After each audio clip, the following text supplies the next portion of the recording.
Hola, buen día, ¿cómo están? ¿Cómo les va?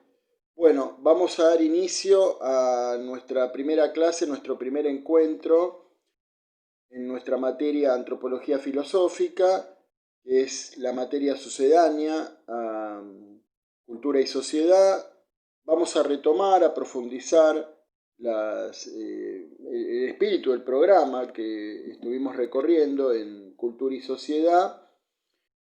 Es decir, que lo que vamos a hacer es retomar los principios elementales que estuvimos desarrollando en ese programa y vamos a profundizarlo con la perspectiva de autores y corrientes de pensamiento propias de la filosofía, ¿sí? Es decir, que vamos a continuar abordando las problemáticas de la diversidad cultural, de la posición ética frente al otro, de las críticas al etnocentrismo en general y a nuestra cultura en particular, de cómo seguir pensando las resonancias de esos problemas también en la incumbencia de la consultoría psicológica. Esto es lo que ustedes pueden hacer tomando estas herramientas para pensar a futuro en sus distintas labores respecto a la carrera. Pero sí vamos a imprimir entonces un horizonte más particular de cara a la filosofía con estas problemáticas. Bueno, el programa tiene un recorrido que consiste en partir de la base de una crítica antropológica y filosófica hacia determinadas modalidades de pensamiento instituidas en nuestra cultura, con lo cual vamos a comenzar a través de una problemática muy cara a la antropología y también a la filosofía, como es la producción de los mitos, ¿sí? La producción mitante, especialmente a través de lo que vamos a dar en denominar con un autor llamado Gerard Mayret, ¿sí? Un historiador francés, donde Mayret nos va a hablar allí de la producción del mito orgánico en Occidente. Ustedes esto lo van a poder encontrar en un texto denominado La ideología de Occidente, significación de un mito orgánico, donde si bien Mayret allí hace hincapié en la problemática de la cristiandad, no es sin embargo en forma particular a la cristiandad a lo que nos vamos a referir o en lo que nos vamos a explayar, sino si bien vamos a tomar por supuesto, elementos de ello, pero vamos a trascender la problemática de la cristiandad porque lo que nos va a interesar fundamentalmente es de qué manera, en todo caso, la cristiandad es otra de las modalidades míticas producidas en Occidente para la fundamentación de su etnocentrismo y determinada constitución también en la subjetividad a lo largo de nuestra cultura, que nos permitan entender cómo a través de la producción mítica se determina la reproducción de nuestras prácticas sociales de tal forma que se considere el poder occidental inmutable, incuestionado y fundamente su dominio sobre otras culturas. Esto a grandes rasgos, es decir, si ustedes recuerdan, no estoy haciendo más que repasar y retomar el espíritu del programa anterior, ¿sí? Pero, insisto, profundizado en este caso con perspectivas del orden de la filosofía. Bueno, nosotros vamos a tener dos primeros textos para poder abordar, para poder tomar, que son entonces La ideología de Occidente, significación de un mito orgánico, del historiador Gerard Mayret, y La invención de la razón, del filósofo François Chatelet. Vamos a ver de qué manera entonces la producción del mito en Occidente, la construcción del pensamiento mítico en Occidente y la invención de la razón, al contrario de lo que ha creído siempre el racionalismo, no son elementos opuestos, no son antagónicos, sino que más bien tienden a reunirse, ¿sí? Esto, aunque pueda parecer paradójico, aunque pueda parecer irónico, ¿sí? Me va a interesar que lo podamos compartir o lo podamos ver en su conjunto, porque vamos a tomar a la invención de la razón como una vía regia del mito en Occidente. Y vamos a tomar a la invención de la razón como una expresión regia de la producción del mito en Occidente. A contrapelo de lo que ha creído históricamente la filosofía racionalista en nuestra historia, la razón, tal como la vamos a ver desde Chatelet, no ha sido una superación del mito, no ha sido lo otro del mito porque se ha colocado del lado de la ciencia, sino que por el contrario la razón va a ser una expresión, va a ser una modalidad, va a ser una forma, ¿sí?, engarzada en la producción mítica. Ya nos vamos a ir ocupando de esto, ¿sí? Ya vamos a ir dilucidando algo de esto. Bueno, entonces vamos a comenzar nuestro programa con la problemática del mito, con la problemática de la razón, ¿sí? Vamos a seguir luego con todo lo que hace a el orden del derecho natural, de qué manera el derecho natural en Occidente se ha posicionado como un fundamento etnocéntrico, se ha posicionado como un fundamento de dominio cultural también.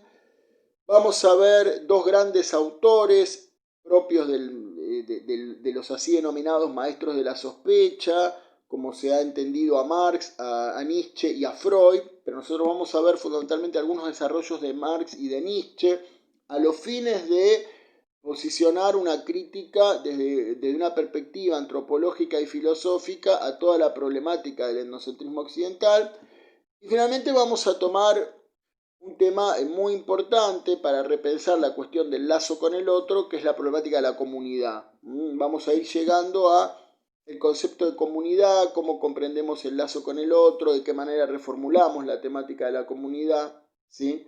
Bueno, este es un poco el recorrido, ¿sí?, que ustedes van a poder ver en el programa de Antropología Filosófica que yo les hice llegar. En este recorrido, entonces, vamos a partir, como les dije, de la problemática de cómo concebir la producción de los mitos en Occidente, del mito en Occidente. ¿Por qué nos ocupamos tanto del mito? En primer lugar, porque responde a una problemática, ¿sí?, de producción de sentido para nuestra cultura. Estamos en el siglo XX, estamos en plena era de la tecnología, acá mismo estamos a través de un dispositivo virtual para poder comunicarnos. Estamos en la era del hiperdesarrollo científico, ¿no? Estamos justamente en un contexto donde hay varios países, laboratorios, corporaciones, viendo quién puede llegar a producir la vacuna más eficaz contra el coronavirus. Bueno, estamos en este contexto y aún así afirmo que no existe cultura sin mito. No existe organización cultural sin una producción mítica que lo sustente, que lo fundamente, que le dé sentido y ordene y organice sus prácticas. Por lo cual tenemos que comenzar a definir o a dilucidar qué es lo que entendemos por mito, ¿sí? Es decir, cómo entendemos la producción mítica. Entendemos el mito como una configuración de sentido propio de las leyendas, de las fábulas, que vienen a explicar lo que la ciencia aún no pudo explicar, y entonces cuando la ciencia avanza lo desechamos por ser parte de una historia falsa, prerracional, prelógica. No, por lo menos de la perspectiva que vamos a ver en el programa, vamos a adoptar una perspectiva opuesta a esta concepción. El mito, vuelvo a repetir, no es lo falso, no es lo otro de la ciencia, no es el basurero de la historia que hay que desechar por irracional. El mito, por el contrario, es una organización de sentido eficaz que viene a sustentar los fundamentos ideológicos de nuestras prácticas. Y esto en todas las culturas. Porque el mito es fundamentalmente un organizador lógico en la producción del sentido. El mito estructura, ¿sí?, nuestras prácticas, le da fundamentos, se sirve de las ideologías como instrumento y tiene eficacia más allá de si se adecúa o no se adecúa a una verdad en el concepto objetivo, si ustedes quieren, racional y hasta científico. Pero el mito no tiene que ver con la adecuación o no adecuación a una verdad, que es por lo que históricamente se lo ha juzgado, sino que en realidad el mito, la producción de un mito, lo vamos a entender como una producción de eficacia, ¿sí?, como una producción de sentido que tiene eficacia para la constitución de nuestras prácticas sociales. Cuando digo prácticas sociales, digo prácticas en los distintos ámbitos de la sociedad, la política, el ámbito del trabajo, el ámbito de la salud, el ámbito de la educación, el ámbito de la cultura en general. No me estoy refiriendo a tal o cual práctica en particular, sino el concepto de prácticas en general como procesos, ¿sí?, de producción y reproducción social en el quehacer cotidiano de nuestra cultura. Me refiero a eso. Y es allí donde el mito hace carne y se hace legible y viviente. ¿Sí? Es en las prácticas de producción y reproducción cultural donde el mito se hace carne y se hace viviente y legible. ¿Sí?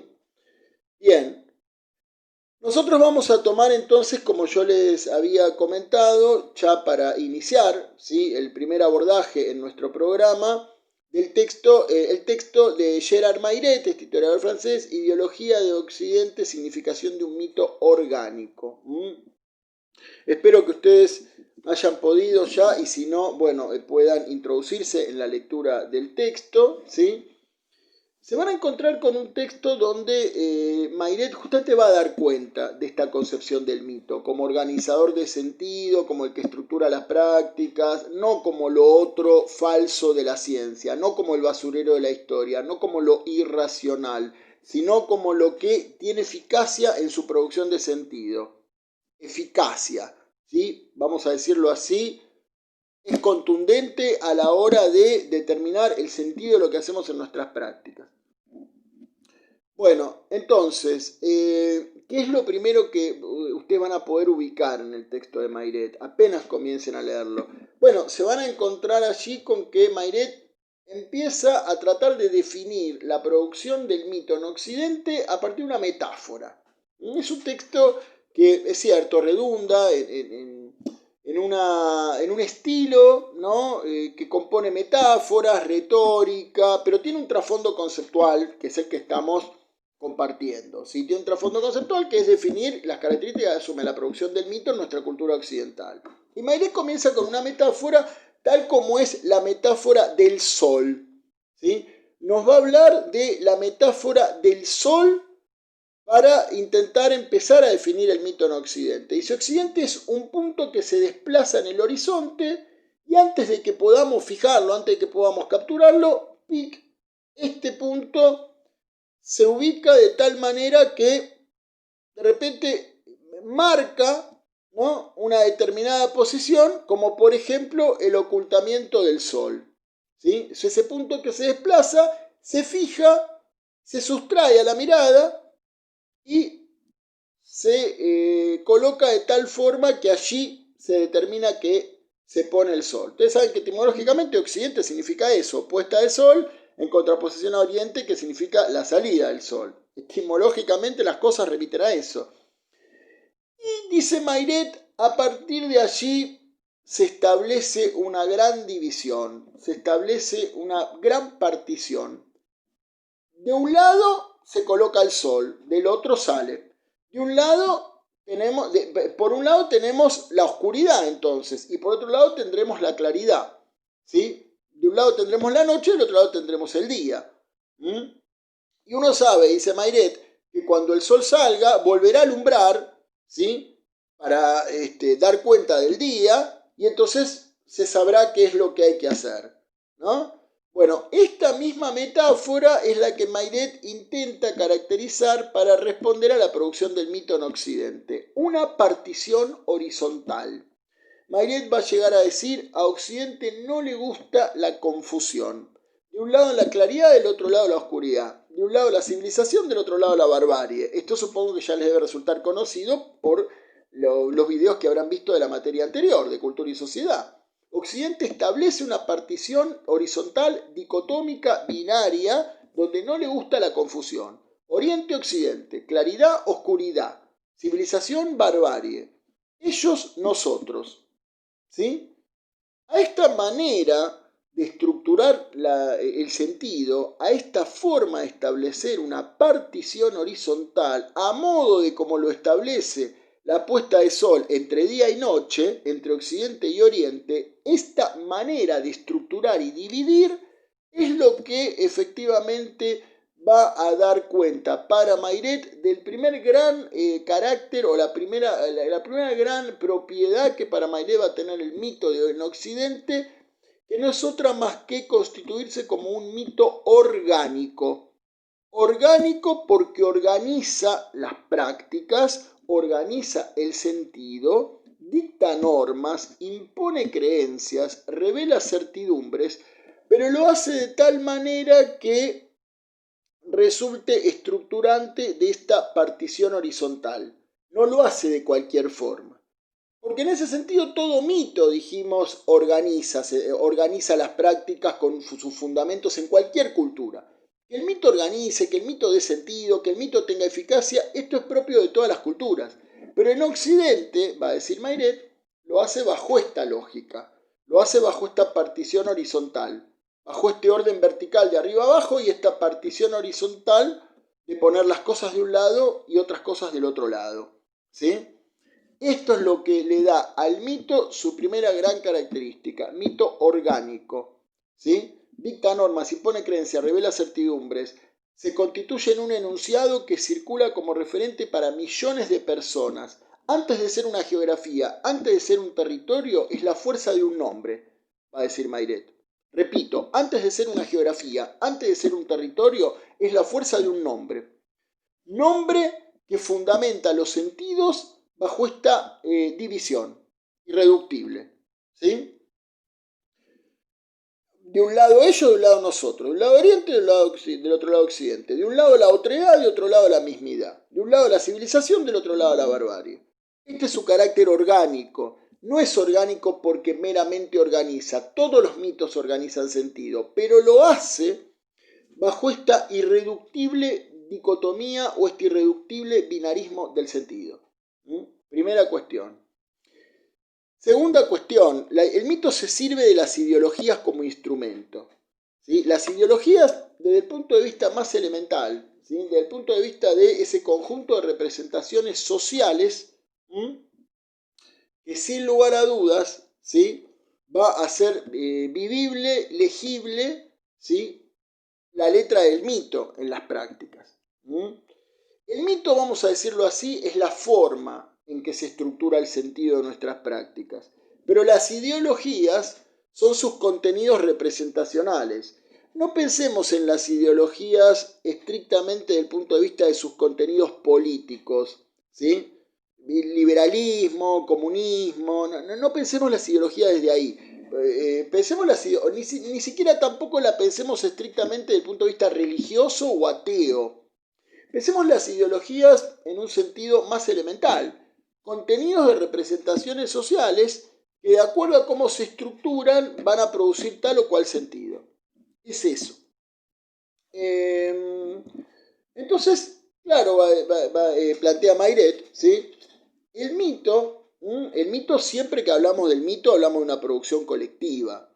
¿Sí? Es decir, aquí tomamos mito, ¿sí? Como convención del lenguaje, el mito tal cosa, el mito tal otra, pero cuando decimos el mito, no hablamos del mito como un sujeto, lógicamente. Hablamos del mito siempre como una producción colectiva de sentido, sostenida por quienes se constituyen en agentes sociales para la producción de prácticas sociales.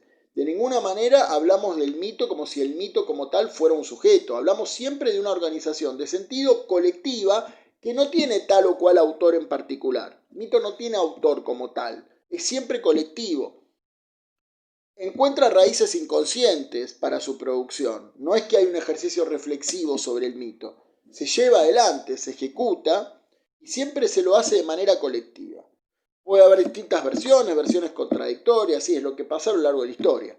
Pero su modo de estructurarse y de producción es colectivo, es inconsciente, encuentra las ideologías como instrumento, no admite un ejercicio reflexivo sobre él, el mito se acepta, se impone, ¿sí? Por eso logra circular en millones de enunciados para hombres y mujeres. Bueno,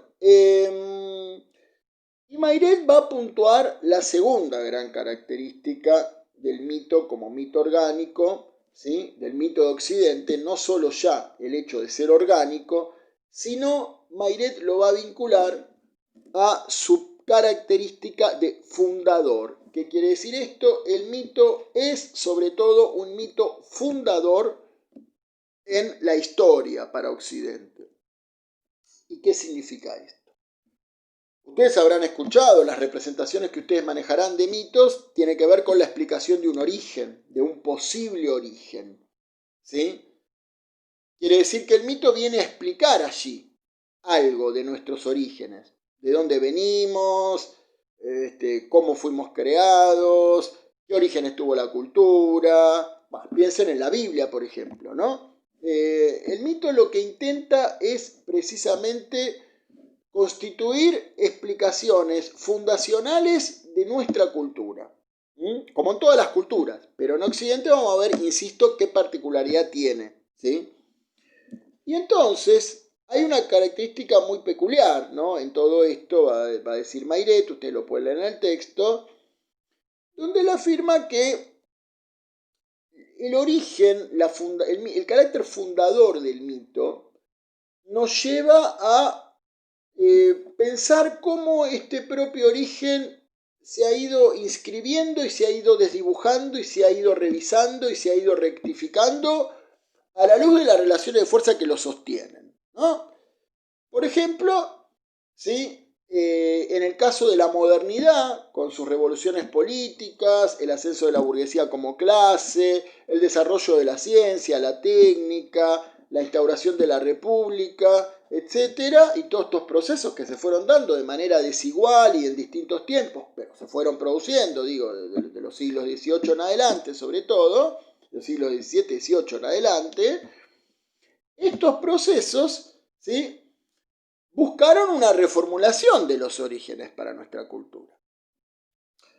¿Cómo fue reformulándose esa problemática, por ejemplo, de cara a la Edad Media? Bueno, la Edad Media, ¿no?, el discurso religioso, la ideología religiosa predominaba, ¿sí? Los orígenes, en el caso del cristianismo, ¿sí?, eran los que precisamente dictaba el mito cristiano, pero la modernidad requirió reformular la postulación de ese origen. Pero, dice Mairet, no podemos caer presa del horror de no ser occidentales. Si Occidente tenía la letra escrita de su nombre en el imperio cristiano de Occidente, pero ahora todo lo que hacía el dominio de la cristiandad fue reformulado en términos de el progreso, el desarrollo, la ciencia, el iluminismo, etc., ¿dónde ir a buscar nuevamente nuestro origen? Se encuentra en la antigüedad, va a decir Mairet. El cristianismo también había asimilado la antigüedad, claro, había resignificado a Platón, a Aristóteles, pero aquí la modernidad lo va a hacer de cara a los fundamentos jurídicos, ¿no?, a la polis griega y al derecho romano. ¿Cómo retornar a eso para darle letra a las repúblicas modernas? ¿Sí?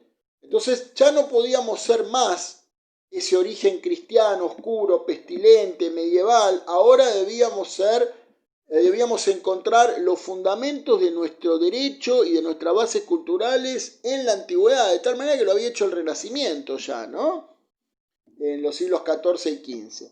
Entonces, claro, fíjense cómo la necesidad de postular un origen para explicar los fundamentos de nuestra cultura es aquello que puede variar también de acuerdo a las relaciones de fuerza que se reconfiguren, ¿no? Entonces, vamos a ver ahí que para Mairet, efectivamente, Occidente se presenta en su producción mítica como el portador de la historia, por excelencia y con mayúscula, pero no se puede reconocer como histórico. Porque si el origen del mito propusiera un ejercicio reflexivo y consciente para reconocerse como histórico, ya no podría sostener el origen como inmutable, natural, universal, incuestionado, sino que debería emitirse como una construcción histórica más, como una construcción particular y relativa más, entre otras. Pero esto es imposible para Occidente, no se puede soportar esto, por lo menos para determinada lógica de producción mítica, quiero decir, ¿no? Con lo cual el origen tiene esta particularidad, el mito fundador tiene la particularidad de presentar un origen histórico, inmutable, natural, universal, incuestionado, ¿sí?, para encubrir e invisibilizar su propio carácter de construcción que tiene, ¿sí? Esto es lo que veíamos con la reformulación de la cristiandad de acuerdo a la modernidad. ¿Sí? Eso no quiere decir que la cristiandad haya desaparecido, ni en absoluto, sigue siendo una de las religiones más masivas, más fuertes que hay en muchos lugares, a pesar de toda la crisis que ha encontrado. No me refiero a eso, me refiero a cómo se ha ido dando la inscripción mítica de la historia respecto a este problema. ¿Sí?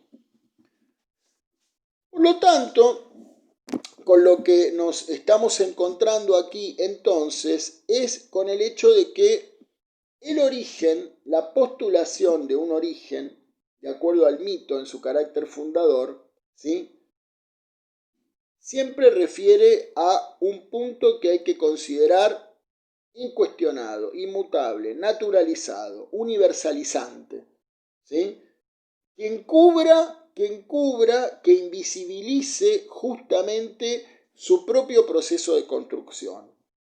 Y esta es una característica recurrente en la producción mítica: borrar las huellas de su propio proceso de construcción, invisibilizar la potencia de otras versiones y borrar las huellas de su propio proceso de construcción, ¿sí?, para permanecer como aquello natural e incuestionado. Esto es lo que hace fuerte al mito en su carácter fundador, ¿sí? Si se borra un proceso de construcción para explicar el origen de la cultura, se debe imponer otro de manera naturalizada. Insisto que esto no es parte de un ejercicio reflexivo o un producto de laboratorio. La cultura no funciona con un grupo de personas que se reúnen en un laboratorio a planificar los destinos de todos, aunque hay mucha gente que lo sigue pensando así todavía. No, esto obedece a procesos colectivos, inconscientes, ideológicos, de fuerzas, de lucha, de antagonismos, de contradicciones. Este es el punto. Lo que estamos haciendo es un ejercicio crítico sobre ello, ¿sí? De manera tal que hasta aquí tenemos entonces esquematizados, por supuesto, ustedes tienen que profundizar en la lectura del texto, las dos grandes características del mito, ¿sí?, que no son otras más que el mito como mito orgánico, por la organización de prácticas bajo la partición horizontal del sentido, porque dicta normas, porque impone creencias, porque revela certidumbres, porque hace circular enunciados, porque es la fuerza de un nombre, porque garantiza entonces la configuración de un territorio y de una geografía con ese significado y no con otro, y eso es lo que le da su carácter orgánico. Funda, ¿sí?, un cierre que excluye de manera violenta a ese otro que vendría a atentar contra nuestros postulados. Y el segundo gran carácter que Mairet le atribuye al mito en Occidente es su propiedad de ser fundador. El mito orgánico y mito fundador, ¿sí?, bajo estas modalidades que acabamos de compartir, por supuesto, no de cualquier manera. Porque en ese sentido hay que entender que el mito, la producción de los mitos en Occidente, ¿sí?, cumple la misma función que en otra cultura, que en cualquier otra cultura. Es decir, dar sentido, organizar, estructurar, fundamentar. Pero aquí lo hace bajo estas particularidades que Mairet está enunciando. Ustedes miran, bueno, pero en otras culturas también la producción mítica supone una exclusión violenta del otro, supone cerrar el sentido. Es posible, sí. Lo que estamos haciendo es entendiendo la particularidad que asume esto en Occidente, sobre todo en cuanto a sus contenidos, ¿no? Cuando decimos el mito en Occidente, insisto, no decimos el sujeto mítico, no hay un sujeto, el mito no es un sujeto, el mito es siempre el fruto colectivo, ¿sí?, de una sociedad. Podemos encontrar distintos mitos, ojo con esto, contradictorios al interior de una cultura y entre distintas culturas, eso por supuesto, ¿no? Cada cual tratará de fundamentarlo, lo que veíamos con Levi Strauss: la humanidad cesa en la frontera de la tribu, ¿sí? La humanidad es puertas para adentro, el otro tendré que ver cuán humano lo considero, ¿no? Bueno, esto es obviamente lo que estamos tratando de retomar a la luz de la producción mítica.